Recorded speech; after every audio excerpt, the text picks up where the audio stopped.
Nataka nizungumze na mwanamke anayenitizama lakini pia mwanamke anayenisikiliza.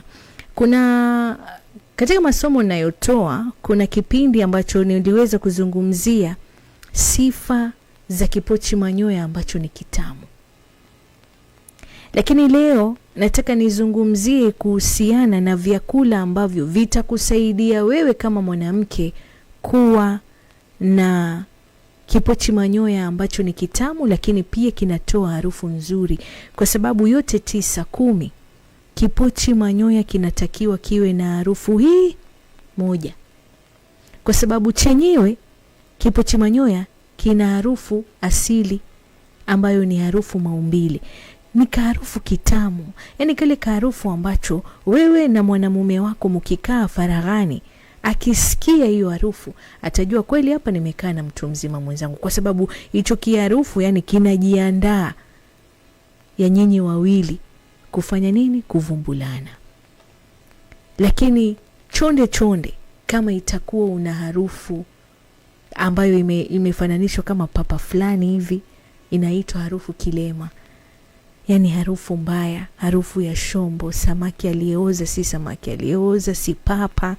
Yani ni harufu mbaya na hakuna mwanamume yeyote atakayeweza kuvumilia harufu hiyo, hususan ule wakati wa kuvumbulana. Sasa mwanamke mwenzangu, hii ni siri na kuibia, ili na wewe uende ukanukie vizuri, lakini pia uwe mtamu, mpenzi wako na yeye afurahie kipochi manyoya chako wakati ule wa kuvumbulana. Chakula cha kwanza ama kitu cha kwanza ambacho unatakiwa ule mara kwa mara, jamani, nanasi. Yani pineapple. Nanasi kama nanasi. Yani nanasi, kwanza nikwambie, hili tunda limejaa ile sukari ambayo ni ya asili na ina vitamin C. Kwa hivyo ukila nanasi mara kwa mara, yani linabadilisha ladha na harufu ya ule ute ama majimaji yanayotoka ndani ya kipochi manyoya, kiasi cha kwamba hata mpenzi wako akasema anakupiga mnyonyo kwenye kipochi manyoya, basi anasikia utamu kwenda mbele. Sawa Kwa sababu yani anasikia harufu fulani ya matunda, kila kitaka kukuachia hivi anasikia bora niendelee tu kupiga mnyonyo. So kuwa na uzoefu wa kula nanasi kila wakati. Hii ni siri na kuibia mpenzi wako hato banduka.